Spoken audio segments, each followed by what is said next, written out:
دنیا میں نازل ہونے والی کسی بھی مصیبت کا اللہ تعالیٰ کی خاص مصلحت کے ساتھ تعلق ہر حالت میں اپنی استطاعت کے مطابق اللہ اور اس کے رسول کے احکامات کی پیروی، ہمارے یعنی مومنین کے مال اور اولاد ان کے لیے آزمائش ہونا اور اپنے مالوں کا اللہ تعالیٰ کے راستے میں خرچ کرنا۔ اہل سنت کا عقیدہ یہ ہے کہ اس کائنات میں ایک پتا بھی اللہ کی اجازت کے بغیر نہیں ہلتا۔ جو اقبال نے کہا نا، خودی کو کر بلند اتنا، کہ جب انسان کی جو انر سینس ہے، اس کی جو خودی ہے، اس کا جو انر کانشیس ہے، وہ اتنا ہائی ہو جائے کہ وہ اللہ تعالیٰ کے فیصلوں کے ساتھ جو ہے وہ کوئی انسائڈ ہو جائے۔ جو اللہ سے ڈرے گا، اللہ اس کے لیے راستہ نکالے گا اور اسے وہاں سے عطا کرے گا جہاں سے اس کا وہم و گمان بھی نہیں ہوگا۔ اگر تم جانے دو گے، چشم پوشی کرو گے، سنی انسنی کر دو گے یا معاف کر دو گے، تو اللہ تعالیٰ بھی بخشنے والا مہربان ہے۔ یہ بڑی خوبصورت بات ہے کہ یا ایھا الذین آمنوا اتقوا اللہ حق تقاتہ ولا تموتن الا وانتم مسلمون۔ بسم اللہ الرحمن الرحیم۔ معزز ناظرین السلام علیکم۔ اسلام کے بنیادی نظریات کے اگلے پروگرام کے ساتھ محمد سہیل ریاض آپ کی خدمت میں حاضر ہے۔ ناظرین، جیسا کہ آپ جانتے ہیں کہ ہم نے اپنے سابقہ پروگرام میں سورہ تغابن کا مطالعہ کیا تھا اور اس سلسلے میں ہم نے پہلے رکوع کا جائزہ لیا تھا۔ ہم اپنے آج کے پروگرام میں اپنے استاد محترم ڈاکٹر عبدالسمیع صاحب سے اسی سورہ مبارکہ کے دوسرے رکوع کا آج جائزہ لیں گے اور ان سے سمجھیں گے کہ اس میں اللہ تعالیٰ نے کن اہم موضوعات کو ہمارے لیے پیش کیا ہے اور ہمیں سمجھانے کی کوشش کی ہے۔ ناظرین، یہ دوسرا رکوع اپنے اندر انتہائی اہم قسم کے مضامین سمیٹے ہوئے ہیں۔ جیسا کہ دنیا میں نازل ہونے والی کسی بھی مصیبت کا اللہ تعالیٰ کی خاص مصلحت کے ساتھ تعلق ہر حالت میں اپنی استطاعت کے مطابق اللہ اور اس کے رسول کے احکامات کی پیروی، ہمارے یعنی مومنین کے مال اور اولاد ان کے لیے آزمائش ہونا اور اپنے مالوں کا اللہ تعالیٰ کے راستے میں خرچ کرنا۔ ناظرین، سورہ حدید میں اللہ تعالیٰ نے کہا ہے کہ دنیا میں نہ کوئی مصیبت نازل ہوتی ہے اور نہ تمہاری جانوں پر، مگر وہ درج ہے کتاب میں اس سے پہلے کہ ہم اسے پیدا کریں، اور یہ اللہ تعالیٰ کے لیے بہت آسان ہے۔ اسی طرح سورہ منافقون میں اللہ تعالیٰ نے مومنین سے کہا ہے، اے لوگو جو ایمان لائے ہو، تمہاری مال اور تمہاری اولاد تمہیں اللہ کی یاد سے غافل نہ کر دے۔ جو ایسا کرے گا وہی لوگ خسارہ اٹھانے والے ہیں۔ ناظرین، اس رکوع کا حقیقی مطلب کیا ہے اور اللہ تعالیٰ ہم سے کیا کہنا چاہتا ہے، ڈاکٹر عبدالسمیع صاحب سے سمجھتے ہیں۔ السلام علیکم ڈاکٹر صاحب۔ وعلیکم السلام ورحمۃ اللہ۔ ڈاکٹر صاحب، پہلی آیت جو اس رکوع کی ہے اس میں اللہ تعالیٰ نے کہا ہے کہ دنیا میں کوئی مصیبت نہیں نازل ہوتی مگر اللہ تعالیٰ کے اذن کے ساتھ۔ ہم نے یہ بھی پڑھا ہے کہ دنیا میں آنے والی ہر مشکل ہمارے اوپر ہمارے اپنے مال کی وجہ سے، ہمارے اپنے ہاتھوں کی کمائی ہے۔ آپ اس آیت کو کیسے دیکھتے ہیں؟ بسم اللہ الرحمن الرحیم۔ اصاب یصیب، کچھ بھی آپ پر پڑے، کوئی مشکل آپ پر واقع ہو، نہیں مشکل ضروری نہیں ہے، آسانی بھی ہے۔ ہاں ٹھیک، anything what happens to you, ٹھیک، وٹ بیفالز یو، یا ہمارے راستے میں آئے کچھ بھی، آسانی ہے مشکل، وہ بھی جس چیز کا بھی آپ سے سامنا ہو، اوکے، ٹھیک، وہ اللہ تعالیٰ کے اذن سے ہو رہا ہے۔ بالکل ٹھیک۔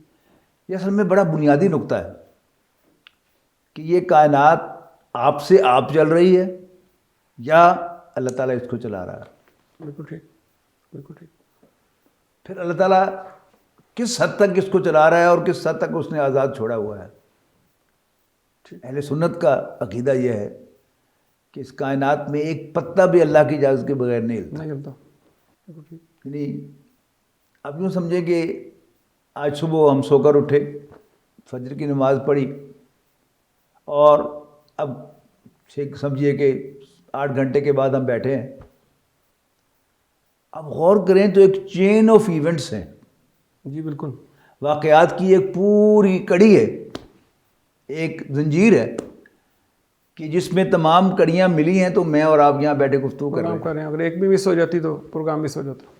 بالکل ٹھیک۔ اچھا، اب یہ ہے کہ یہ ایکسیڈنٹلی ہوتا ہے نا، اللہ تعالیٰ نے اپنی مہربانی سے تمام کڑیوں کو ایک دوسرے کے ساتھ جوڑا اور ہمارے لیے یہ ممکن بنایا کہ ہم یہاں بیٹھ کر گفتگو کر رہے ہیں۔ بالکل ٹھیک۔ یہ ایمان جتنا انسان کے دل میں گہرا ہو جائے، یعنی عقیدے کے طور پر تو ہم سب مانتے ہیں الحمدللہ کہ اس کائنات کا پتہ بھی اللہ کی اجازت کے بغیر نہیں ہوتا، لیکن ہوتا کیا ہے؟ اس پر ہم گفتگو بھی کر لیتے ہیں، اس پر میں درس بھی دے سکتا ہوں، مجھے بھی درس دے کر مزہ آئے گا، آپ کو سن کے مزہ آئے گا، لیکن جب واقعہ ہو رہا ہو تو اس وقت جو ہے پھر انسان کو وہ یاد نہ آئے تو وہ سارا علم کسی کام کا نہیں ہے۔ بالکل ٹھیک ہے۔ عام طور پہ ہمارا طرز عمل سر ویسے ہے تو یہی کہ اگر کوئی ہمیں کامیابی ملتی ہے نا ہم اس کو اپنی طرف موڑ لیتے ہیں، اور ناکامی ہوتی ہے تو پھر ہمیں اس وقت یا تو یہ تو پتہ نہیں جی اب یا پریشانی ہو جاتی ہے یا ہم کہتے ہیں اللہ نہیں منظور سے، یعنی یہ طرز عمل ہے۔ اصل میں یہی ہے کہ پازیٹیو یا نیگیٹو، یہ یقین کہ اللہ کی طرف سے کہ اللہ تعالیٰ سے کر رہا ہے۔ یہ اس کو ایک بزرگ صوفی بزرگ رحمہ اللہ انہوں نے اس کو یوں بیان کیا تھا کہ اس کے 3 لیولز ہیں۔ ٹھیک، ہو تو اللہ تعالیٰ ہی کے اذن سے رہا ہے، لیکن انسان کو اس کا شعور نہیں ہوتا یا یاد نہیں ہوتا۔ ہاں یاد نہیں ہوتا۔ چاہیے کہ کسی بھی واقعے کے ہو جانے کے بعد انسان کو یہ یقین کے ساتھ سمجھ میں آ جائے کہ اللہ نے کیا ہے، اور جو بھی ہوا ہے یعنی وہ اللہ کی طرف سے ہے۔ بالکل ٹھیک، لیکن سر یہاں پہ کسی نہیں اس میں یہ بات مکمل کر لوں۔ بیٹر یہ ہے، پھر فرماتے ہیں کہ بیٹر یہ ہے کہ جب وہ کام ہو رہا ہو تو اس وقت بھی انسان کو یاد آ جائے کہ یہ سب اللہ ہی کر رہا ہے۔ بالکل ٹھیک، بالکل ٹھیک۔ اور اس سے بھی اچھا کیا ہے کہ کام ہونے سے پہلے ہی انسان کو یہی بات یاد رہے کہ ہوگا وہی جو اللہ چاہے گا اور جو بہترین ہوگا۔ بالکل ٹھیک۔ اسی کو اصل میں مختلف تعبیرات ہیں کہ خودی کو کر بلند اتنا کہ ہر تقدیر سے پہلے خدا بندے سے خود پوچھے بتا تیری رضا کیا ہے۔ جب بندے نے یہ کہہ دیا کہ ہوگا وہی جو اللہ کو منظور ہوگا، مجھے بھی وہی منظور ہے جو اللہ کو منظور ہے، اب یہ کہہ لے کہ بندے کی مرضی چلی ہے یا اللہ کی مرضی چلی ہے، تعبیر کا فرق ہے نا۔ ہاں بالکل ٹھیک۔ لیکن جو اقبال نے کہا نا خودی کو کر بلند اتنا کہ جب انسان کی جو انر سینس ہے، اس کی جو خودی ہے، اس کا جو انر کانشیس ہے، وہ اتنا ہائی ہو جائے کہ وہ اللہ تعالیٰ کے فیصلوں کے ساتھ جو ہے وہ کوئی انسائڈ ہو جائے، ان لائن ہو جائے، تو پھر وہ مطلوب ہے۔ بالکل ٹھیک۔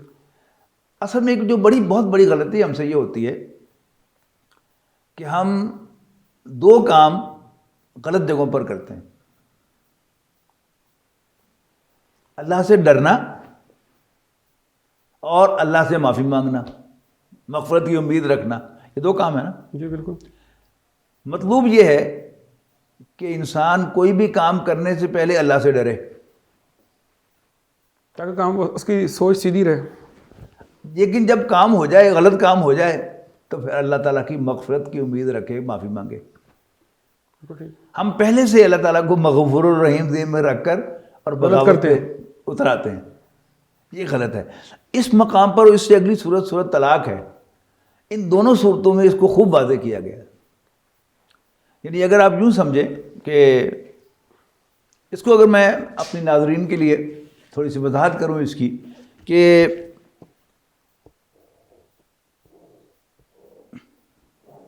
یہ ایک انسان ہے، اس کے یہ 2 اینڈ ہیں، بالکل ٹھیک۔ یہ اس کا ریسیونگ اینڈ ہے، یعنی وٹ بیفالز آن ہم، جو آ رہا ہے، ٹھیک ہے۔ یعنی جو کچھ بھی وہ لے رہا ہے باہر سے، وہ یہ ایک اینڈ ہے، اور دوسرا اس کا ڈسپرسنگ اینڈ ہے کہ اس کے ہاتھوں سے کیا ہو رہا ہے۔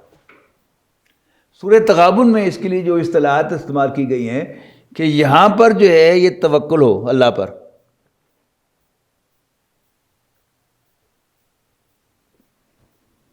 کہ جو کچھ بھی مجھے ملا ہے یا مجھ سے چھنا ہے، بالکل ٹھیک۔ یہ اللہ تعالیٰ کی اذن سے ہوا ہے، ایسے ہی نہیں ہوا، خود بخود نہیں ہوا یا کسی اور نے نہیں کیا۔ ٹھیک، بالکل یعنی ٹھیک۔ بظاہر نظر آ رہا ہے کہ ایکس نے میرے پر زیادتی کی ہے، یا نقصان ہو گیا میرا کچھ بھی، ہاں یا میرا نقصان نہیں، کہ نقصان کی وجوہات ہوتی ہے نا، ہاں ہاں کیونکہ فلاں غلطی ہوئی، فلاں اس نے یہ کیا، اس نے زیادتی کی، اس نے زیادتی کی، وہ ایسا نہ کرتا تو ایسا نہ ہوتا، ان سب کی نفی کیا ہے؟ ما اصاب من مصیبت الا باذن اللہ، کہ اللہ نہ چاہتا تو ایسے ہو نہیں سکتا تھا۔ بالکل ٹھیک ہے۔ اسی طرح رزق، یعنی یہ اتنا اہم سبق ہے کہ نبی اکرم صلی اللہ علیہ وسلم نے ہر نماز، فرض نماز کے بعد جو اذکار آپ سے ثابت ہے ان میں ایک ذکر کیا ہے؟ اللہم لا مانع لما اعطیت ولا معطی لما منعت، کہ اللہ جو تو دے اسے کوئی روک نہیں سکتا، اور جو تو روکے اسے کوئی دے نہیں سکتا. بالکل ٹھیک. یعنی اس کی نبی کریم صلی اللہ علیہ وسلم اس کی تکرار کرتے ہیں, اپنے آپ کو یاد دہانی کراتے ہیں 5 دفعہ دن میں 5 دفعہ فرض نماز کے بعد. اتنی اس کی اہمیت ہے کہ جو کچھ بھی مجھے مل رہا ہے اللہ کی یا مجھ پر جو بھی واقع ہو رہا ہے, جو بھی حالات و واقعات میں فیس کر رہا ہوں, یہ ایکسیڈنٹلی فیس نہیں کر رہا, اللہ تعالیٰ یہ کر رہا ہے سب کچھ. کر رہا ہے. اور دوسرا اینڈ کیا ہے, اس کے لیے یہاں ایک اطاعت کا لفظ استعمال کیا گیا ہے. واطیع اللہ واطیع, اگلی آیت میں ہے واطیع اللہ واطیع الرسول, اور اللہ اور اس کے رسول کا کہنا مانو. فَإِن تَوَلَّيْتُمْ فَإِنَّمَا عَلَىٰ رَسُولِنَا الْبَلَاغُ الْمُبِينُ, اور اگر تم منہ موڑ لو گے تو ہمارے رسول کو کوئی فرق نہیں پڑتا, اس کے ذمہ تو صرف وضاحت سے پہنچانا ہے جو کہ وہ پہنچا رہا ہے. اس کے بعد پھر فرمایا اللہ لا الہ الا ہو, اللہ کے سوا کوئی عبادت کے لائق نہیں. وعلی اللہ فلیتوکل المؤمنون, مومنوں کو اللہ ہی پر بھروسہ کرنا چاہیے. اچھا, اب یہی مضمون جو ہے یہ یعنی صورت آپ نے حوالہ دیا سورہ حدید کا, جی بالکل, اس میں اس کی حکمت بیان کی گئی کہ اللہ تعالیٰ تمہیں بار بار یہ کیوں سمجھاتا ہے. وہاں کیا فرمایا, ما اصاب من مصیبت فی الارض ولا فی انفسکم الا فی کتاب من قبل ان نبرأ, کہ نہیں پیش آتا کوئی واقعہ زمین پر یا تمہارے دلوں میں مگر وہ ایک کتاب میں لکھا ہوا ہے. بالکل ٹھیک. من قبل ان نبرأ, اس سے پہلے کہ ہم اس کو ظاہر کریں. ان ذالک علی اللہ یسیر, ایسا کرنا اللہ پر بہت آسان ہے. لیکن تمہیں کیوں بتا رہا ہے, لِكَيْ لَا تَعْصَوْا عَلَىٰ مَا فَاتَكُمْ, تاکہ اگر کوئی چیز تمہارے ہاتھوں سے نکل جائے, اگر تم سے فوت ہو جائے, یہ اس کے محاورے میں ترجمہ کریں گے, اگر تمہارے ہاتھوں سے نکل جائے اور یا اس پر تم مایوس نہ ہو جایا کرو. وَلَا تَعْصَوْا لِكَيْ لَا تَعْصَوْا عَلَىٰ مَا فَاتَكُمْ وَلَا تَفْرَحُوا بِمَا آتَاكُمْ, اور جو اللہ تمہیں عطا کرے اس پر اترایا نہ کرو. یعنی جو میری اچیومنٹ ہے, سو کارڈ میری اچیومنٹ, وہ میری اچیومنٹ نہیں ہے, اللہ کی طرح. انسان کو یاد آئے کہ یہ اللہ نے دیا ہے مجھے. اب جب انسان اس مقام پر پہنچ جاتا ہے تو وہ جو اقبال نے کہا تھا نا کہ غارت گرے دی ہے یہ زمانہ, ہے اس کی نہاد کافرانہ, ہمت ہو تو ڈھونڈ وہ فقر کہ جس فقر کی اصل ہے حجازی, ہو جس سے آدمی میں پیدا اللہ کی شان بے نیازی. پھر انسان اس دنیا میں سارے واقعات سے بے نیاز ہوتا ہے, کیا ہوگا, کیا ہوا, کیا نہیں ہوا, it's none of my business, یہ میرا کنسرن ہی نہیں ہے. اللہ جانے اس کا کام جانے, کیا ہوگا کیا نہیں ہوگا, اللہ جانے اس کا کام جانے. میرا کام کیا ہے کہ میں اللہ تعالیٰ کی اطاعت کرتا رہا ہوں. یعنی میں کئی اینڈ سے چیزیں ریسیو کر رہا ہوں, لیکن اصل مجھ تک وہ پہنچیں گی کیسے, اللہ چاہے گا تو. اگر نہیں چاہے گا تو نہیں. خیر بھی اللہ کی طرف سے آئے گا, شر بھی اللہ کی طرف سے آئے گا, لیکن میرے ہاتھوں سے کوئی برائی نہیں ہونی چاہیے. لہذا مجھ پر فرض کیا ہے کہ میں اللہ کی اطاعت پر کاربند رہوں. پھر یہی مضمون اگلی صورت یعنی صورت طلاق میں اور مزیدار ہو کے آیا ہے. اب طلاق کیا ہے کہ جب طلاق واقع ہوتی ہے تو دونوں افراد بھی پریشان ہوتے ہیں اور دونوں خاندان بھی پریشان ہوتے ہیں. ٹھیک ہے جی. اچھا, اب عام طور پر اگر طلاق دینے کے بعد دونوں فریق وکیل کے پاس چلے گئے, کچہری چلے گئے, انہیں راستے پہ لگا دے گا, تو وکیل صاحب نے تو دونوں کو ایک ہی بات کہنی ہے کہ تیرے ہاتھ تو کچھ بھی نہیں. پھر وہ پوچھتا ہے کہ جی پھر حل کیا ہے, وہ کہتا ہے پھر آپ کو بھی 2 مقدمے جو ہیں وہ جھوٹے دوسری فریق پر کرنے پڑیں گے, تب جا کے کچھ بیلنس ہوگا. اور ہمیں سے اچھے لوگ جو ہیں وہ فوراً فیس دیتے ہیں کہ بسم اللہ کرو. پھر اب اس کانٹیکسٹ میں پڑھیے گا, من یتق اللہ یجعل لہ مخرجا, جو اللہ سے ڈرے گا اللہ اس کے لیے وے آؤٹ نکالے گا. من یتق اللہ یجعل لہ مخرجا ویرزقہ من حیث لا یحتسب. جو اللہ سے ڈرے گا اللہ اس کے لیے راستہ نکالے گا اور اسے وہاں سے عطا کرے گا جہاں سے اس کا وہم و گمان بھی نہیں ہوگا. اور وَمَن يَتَوَکَّلْ عَلَى اللَّهِ, جو اللہ پر بھروسہ کرے گا فَهُوَ حَسْبُهُ, اللہ خود اس کے لیے کافی ہو جائے گا. اگلی بات سنیے سہیل صاحب, میں آپ کو کوئی فیور دینا چاہوں, میں ایڑی چوٹی کا زور لگا لوں, میں آپ کو وہ فیور نہیں دے سکوں گا اگر اللہ کو منظور نہیں تو. بالکل ٹھیک. لیکن اللہ تعالیٰ مجھے کوئی فیور دینے کا فیصلہ کرے, اور سارے کوئی مسئلہ ہی نہیں ہے. اب وہ اگلی بات فرمائی ان اللہ بالغ امرہ. اس کا اگر میں پنجابی ترجمہ کروں تو زیادہ لطف اندوز ہوں گے آپ. اللہ تعالیٰ اپنے کام کو توڑ چڑھانا تھا. بالکل ٹھیک.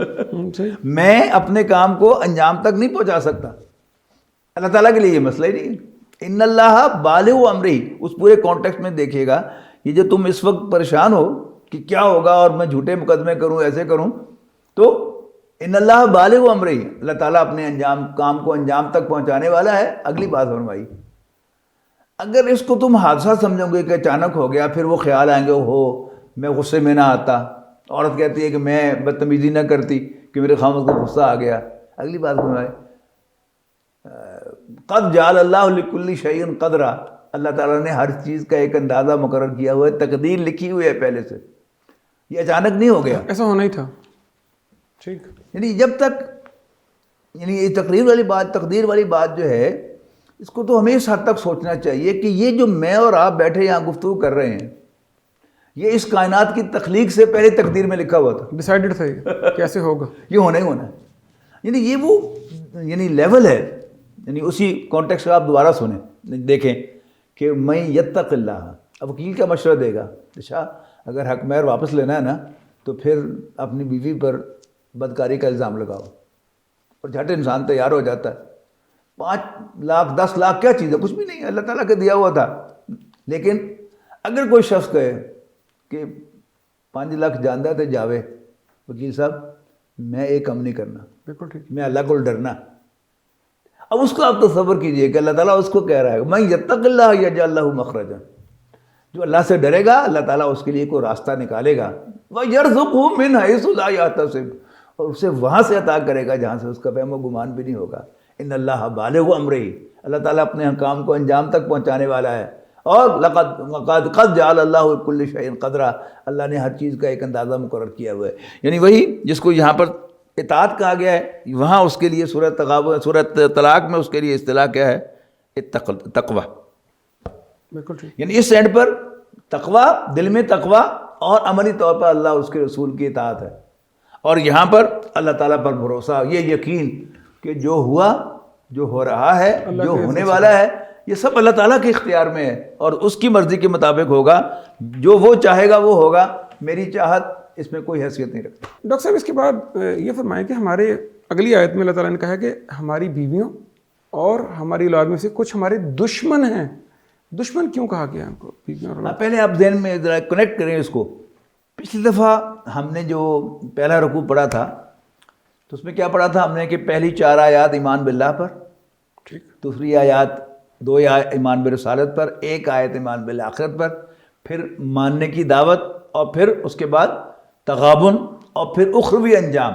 ٹھیک ہے جی. یعنی ایمان کے اخروی ثمرات وہ کیا تھا کہ من یؤمن باللہ ویعمل صالحا یکفر عنہ سیئاتہ ویدخلہ جنات تجری من تحتہا الانہار خالدین فیہا ابدا، کہ جو اللہ کو مانیں گے اور نیک عمل کریں گے اللہ ان کی برائیوں کو ان سے دور کرے گا اور انہیں ایسے باغات میں داخل کرے گا جن کے نیچے نہریں بہتی ہوں گی ہمیشہ ہمیشہ ان میں رہنے کے لیے. اور وہ ہے بڑی کامیابی. یہ کیا ہے؟ یہ ایمان کا اخروی پھل ہے. بالکل ٹھیک. اب دوسرے رکوع میں ایمان کے دنیاوی ثمرات کا تذکرہ. ان میں پہلا پھل کیا ہے؟ یعنی جنت میں، یعنی جو نعمتیں ہیں جنت کی، ان کو 2 اگر کیٹیگریز میں آپ تقسیم کریں. پہلی کیٹیگری تو وہ ہے کہ جو دنیا میں جن چیزوں سے ماننے والے محروم رہے، اویل نہیں کر سکے اللہ سے ڈرتے ہوئے، پہلے ان کو وہ کھلا کھانے کو دے دیا جائے گا، مزے کرو گے.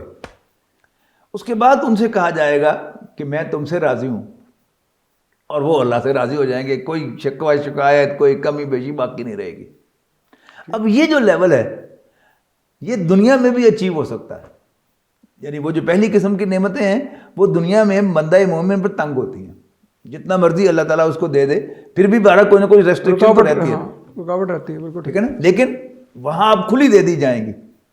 اور یہ جو دوسری ٹائپ کی نعمت ہے یہ دنیا میں بھی انسان کو میسر آ سکتی ہے اگر یہ جو پہلا حصہ ہے یہ ہو جائے کہ انسان کو اللہ تعالیٰ پر توکل ہو جائے اور وہ اپنا مائنڈ یور اون بزنس کے تحت وہ اپنا کام کرے کہ میرا کام اطاعت کرنا، اللہ سے ڈرنا ہے، باقی مجھے کیا دینا ہے اور کیا مجھ سے لینا ہے، کہاں مجھے خوشی پہنچانی ہے، کہاں مجھے غم پہنچانا ہے، یہ میرا مالک جانتا ہے، وہ میرے بارے میں جو فیصلہ کرے مجھے منظور ہے.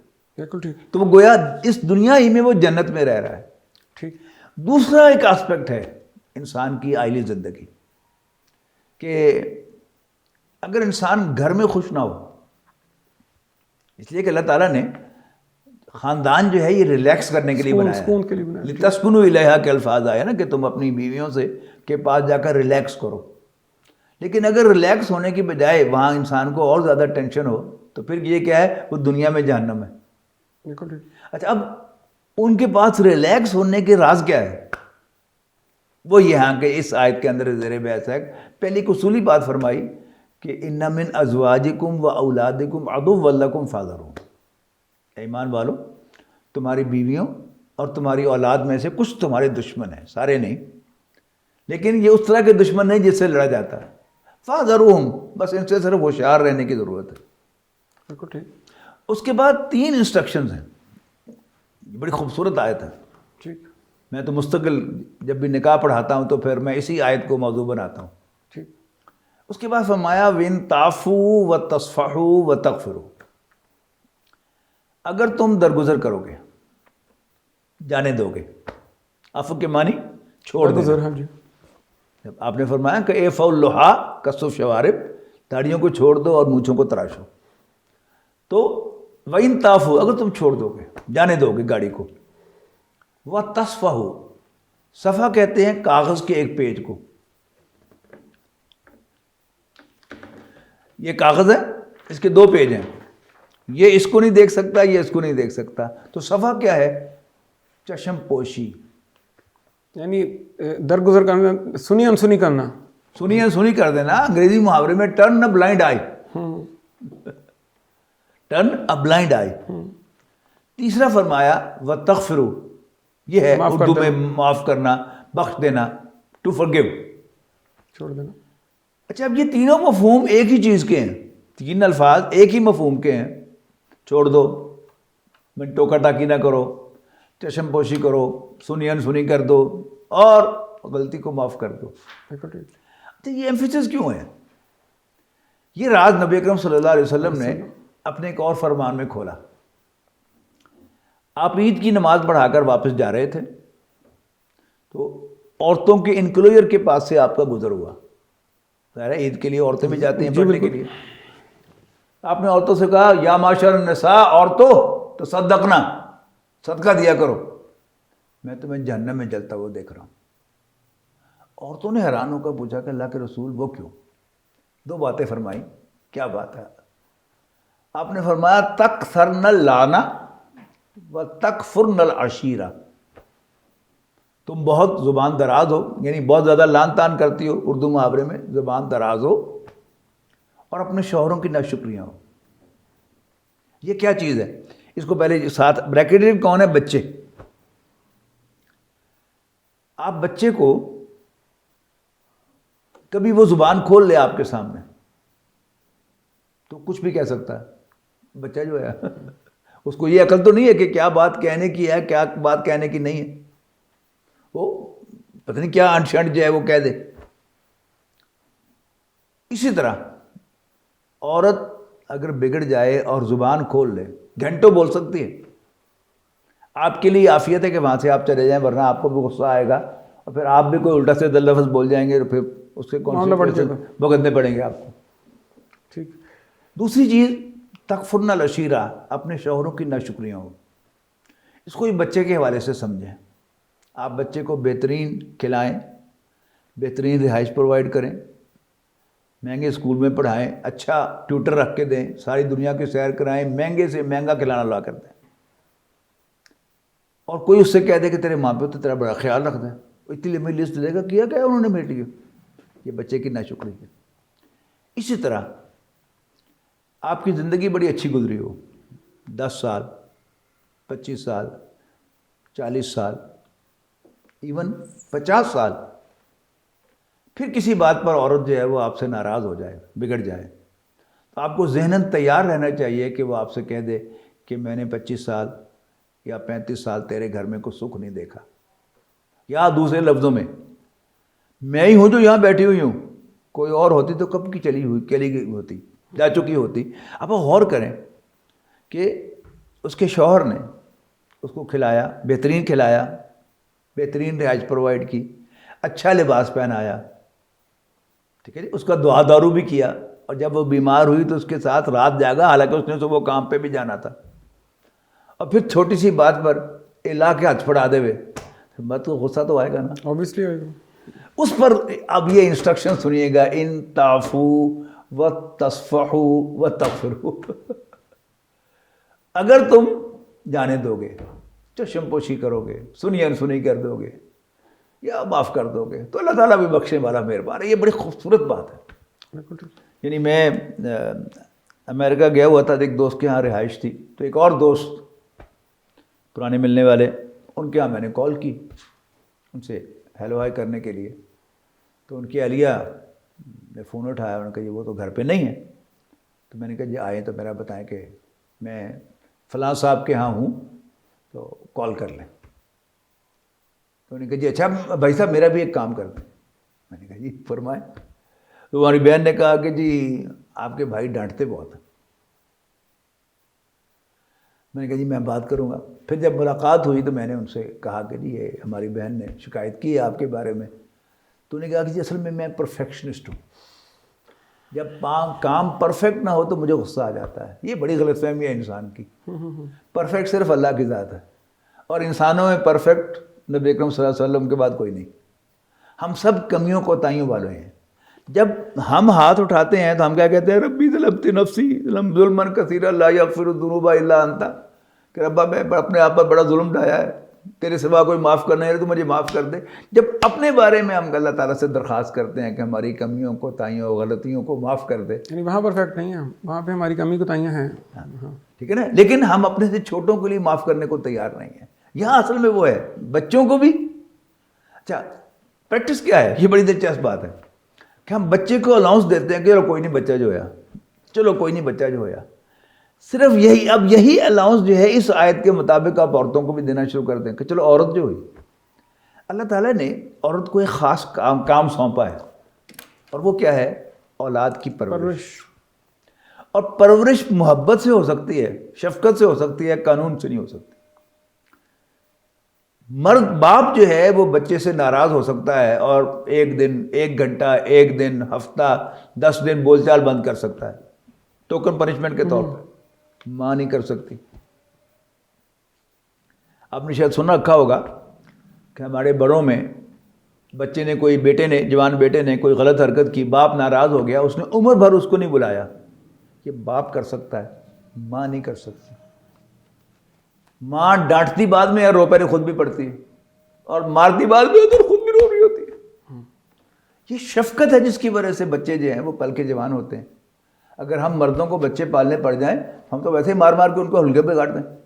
کوئی شک نہیں۔ بڑی امپورٹنٹ بات ہے کہ جیسے بچے کو پروان چڑھانے کے لیے شفقت کی ضرورت ہے، درگزر کی ضرورت ہے، چشم پوشی کی ضرورت ہے، ایسے ہی عورت کو بھی، یعنی آپ اس کو واقعی اس سے فائدہ اٹھانا چاہتے ہیں صحیح معنوں میں، تو ان کی بہت سی چیزوں کو برداشت کرنا پڑے گا۔ اس میں جو کلاسیکل ڈفرینس ہے میں آپ کو بتاتا ہوں، یہ کیونکہ آپ کی پروگرام کی وساطت سے نوجوانوں کے لیے میں خاص رہنمائی کرنا چاہتا ہوں۔ اس فرق کو یاد رکھنا ہے کہ مرد اور عورت آئیڈینٹیکل نہیں ہے۔ اگر سائنس کی زبان میں بات کریں تو جو جتنے بھی زندہ اجسام ہوتے ہیں وہ سیل سے بنتے ہیں، خلیے، سیلز، اور سیل کی ایک سیل وال یا سیل میمبرین ہوتی ہے، اس کے بعد اندر پروٹوپلازم ہوتا ہے، پھر نیوکلیس ہوتا ہے۔ نیوکلیس میں بہت سی چیزیں، ان میں سے ایک کروموسومز ہے۔ کروموسومز کیا ہیں؟ یہ سیل کا سافٹ ویئر ہے۔ جیسے ہارڈ ویئر ہوتا ہے نا ایک، اور ایک سافٹ ویئر ہوتا ہے۔ ہارڈ ویئر نظر آنے والا سافٹ ویئر نظر نہیں آتا، لیکن جو ہارڈ ویئر کا سارا فنکشن ہے وہ سافٹ ویئر ہی ڈیسائیڈ کرتا ہے۔ اچھا، ان کے اعتبار سے جب ہم دیکھتے ہیں کہ انسان کے اندر 50 ٹریلین سیلز ہیں، اپ ٹو 50 ٹریلینز۔ اچھا، اور جب ہر سیل میں ایک کروموسوم کا فرق ہے، اس کا مطلب کیا ہے کہ 1/40 کا فرق ہو گیا، اور 1/40 کو آپ 50 ٹریلین سے ضرب دے کے دیکھیں تو بہت بڑی فگر ہے۔ بہت بڑی فگر ہے۔ اگر یہ بات ہم جان لیں تو پھر ہمیں دنیا میں کوئی پریشانی نہیں ہے، نہ بیوی سے پریشانی ہے، نہ ماں سے پریشانی ہے۔ میرے والد صاحب مرحوم کے دوست، وہ بھی مرحوم ہے، اللہ تعالیٰ صاحب کی مغفرت کرے، وہ مجھ سے کہنے لگے ایک دن کہ ان کی اہلیہ جو تھی، اللہ اس کی مغفرت کرے، وہ ڈپریشن کا شکار تھی، حالانکہ وہ اپنی بھتیجی، 2 بھتیجیاں لے کے آئی ہوئی تھی۔ مجھے کہنے لگے کہ عورت جو ہے بڑے چاؤ سے بہو لے کے آتی ہے، لیکن جب بہو گھر میں آ جاتی ہے تو اسی سے جیلس ہو جاتی ہے کہ اس نے میرا بیٹا چھین لیا۔ اچھا، اب اس کو کمپیریزن میں لے کے آئیں، شادی کو 4 ماہ ہو گئے بیٹے کی، باپ بڑا خوش ہوتا ہے جب دونوں میاں بیوی، بیٹا اور بہو، وہ آنکھوں میں باتیں کرتے ہیں، ہنستے مسکراتے آتے جاتے ہیں، باپ بڑا خوش ہوتا ہے کہ الحمدللہ میرے بیٹے کا گھر آباد ہو گیا کہ میری بہو اور میرے بیٹے کے درمیان انڈرسٹینڈنگ ڈیولپ ہو گئی۔ لیکن اسی پر ماں کو تکلیف شروع ہو جاتی ہے، اس نے میرا بچہ چھین لیا۔ حالانکہ اب پہلے بھی وہ ماں کے پاس تھوڑا سوتا تھا، صحیح ہے، لیکن ماں یعنی عورت اتنی پوزیسو ہے، ماں کو میں اب عورت کہہ رہا ہوں، کہ وہ اسی بات پر جو ہے وہ ہو رہی ہے کہ ہو میرا اس نے بیٹا چھین لیا۔ حالانکہ اسی لیے وہ بہو لے کے آئی تھی کہ وہ دونوں جو ہیں وہ ملیں، اس سے اللہ تعالیٰ پھر ہمیں پوتے پوتیاں عطا کرے۔ لیکن وہ سب کچھ کیا ہے، وہ اس کی جو شارٹ سائیڈڈنیس ہے وہ اس کو جینے نہیں دیتی۔ یعنی ایک ہی سچویشن ہے، باپ اس پر خوش ہو رہا ہوتا ہے، ماں اس پر ناراض ہو رہی ہوتی ہے۔ اگر بیٹے کو یہ یاد رہے کہ ماں اصل میں جذباتی ہے، ٹھیک ہے نا، پھر اس کو کوئی پرابلم، ورنہ بیٹا پریشان ہوتا ہے کہ وہ میری ماں نو ہو گیا۔ یہ سارے جو بچے نوجوان ہیں وہ بیچارے اسی بات پہ جو ہے وہ پریشان ہوتے رہتے ہیں کہ میری ماں نو کیوں ہو گیا، حالانکہ کچھ بھی نہیں ہوا ماں کو۔ جیسے وہ ماں بیٹے کے لیے پہلے روز سے پوزیسو تھی کہ اس کو مارتے ہوئے وہ خود رو پڑتی تھی، ڈانٹتے ہوئے بھی خود رو پڑتی تھی، وہی ماں ہے اب یہ برداشت نہیں کر پا رہی کہ کوئی اور عورت جو ہے وہ میرے بیٹے کے ساتھ ہنسے کھیلے اور انجوائے کرے اور میرا بیٹا جو اس کے ساتھ خوش ہو۔ حالانکہ یہ کوئی سینسیبل بات نہیں ہے، لیکن اٹس آور ڈیلی ایکسپیرینس، ایسا ہوتا ہے۔ بالکل ٹھیک سر۔ یہاں پہ ایک چیز اور میں کہنا چاہتا ہوں، اب آگے جا کے ہمارے مال اور اولاد کو پھر آزمائش کہا گیا تھا، یہاں دشمن ہے بیوی اور بچے، وہاں پہ آزمائش، اس میں فرق پھر کیا ہے؟ یہاں تو میں نے وہ سمجھا دیا نا کہ ان کا جو جذباتی ہونا ہے وہ ان کی دشمنی کا باعث ہے۔ یعنی بیٹے کی محبت انسان کو حرام کام پر مجبور کر سکتی ہے، ٹھیک ہے نا۔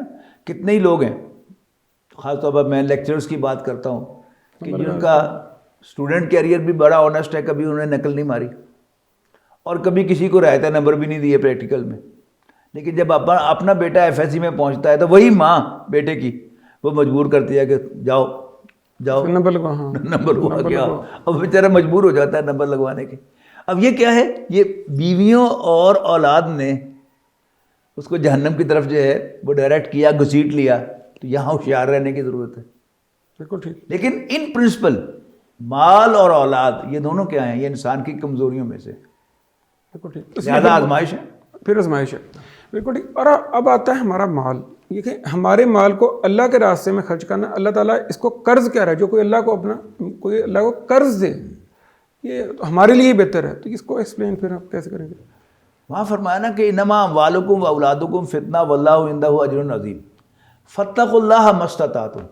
پھر وہی تقوی جس کا میں نے ذکر کیا نا کہ اس کے حوالے سے، اطاعت کے حوالے سے، جو میں نے اس ڈائیگرام کے حوالے سے بتایا تھا کہ جو ڈسپرسنگ اینڈ ہے اس پر تقوی اور اطاعت ہے۔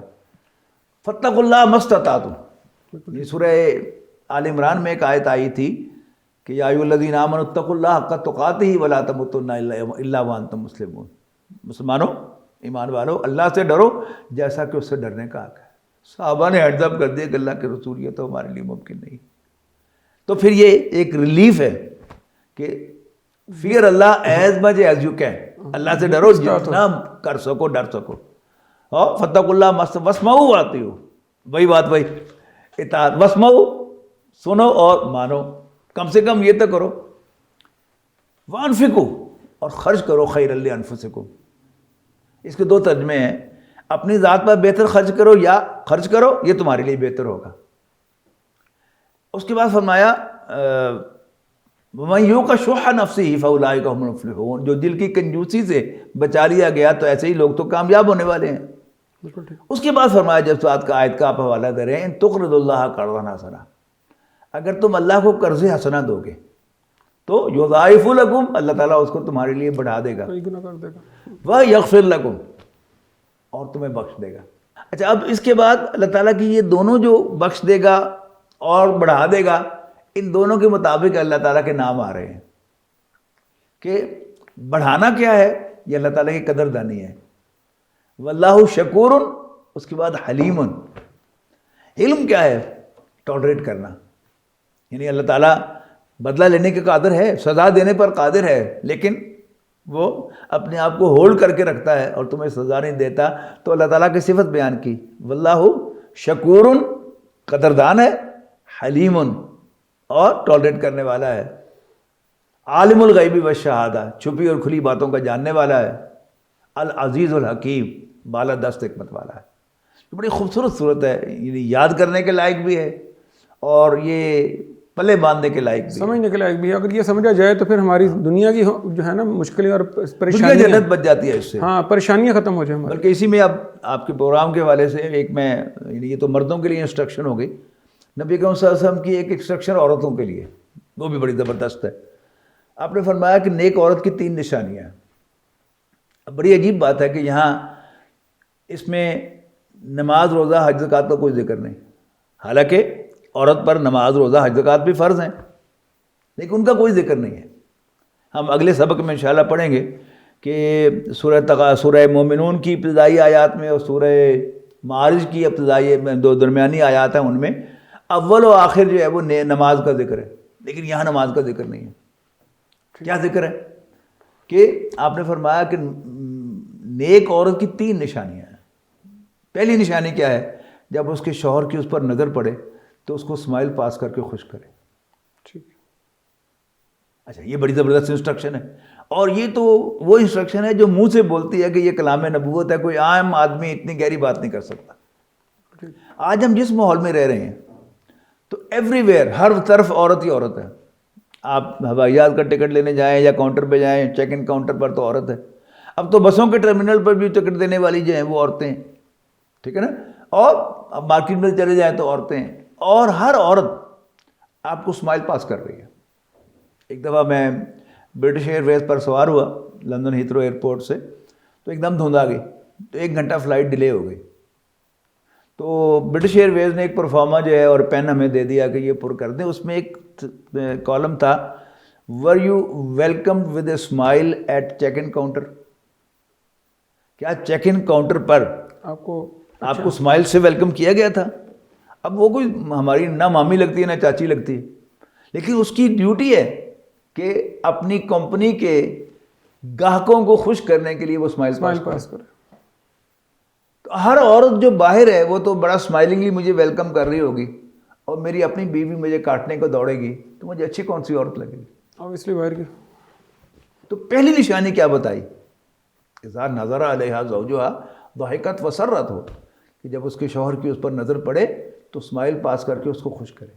وَإِذَا أَمَرُوهَا اطاعت ہو، اور جب وہ اس کے پاس کوئی حکم دے اس کو تو وہ اس کا کہنا مانے. وَإِذَا غَابَ عَنْهَا حَفِظَتْهُ، جب پاس موجود نہ ہو تو اس کی امانت کی حفاظت کرے.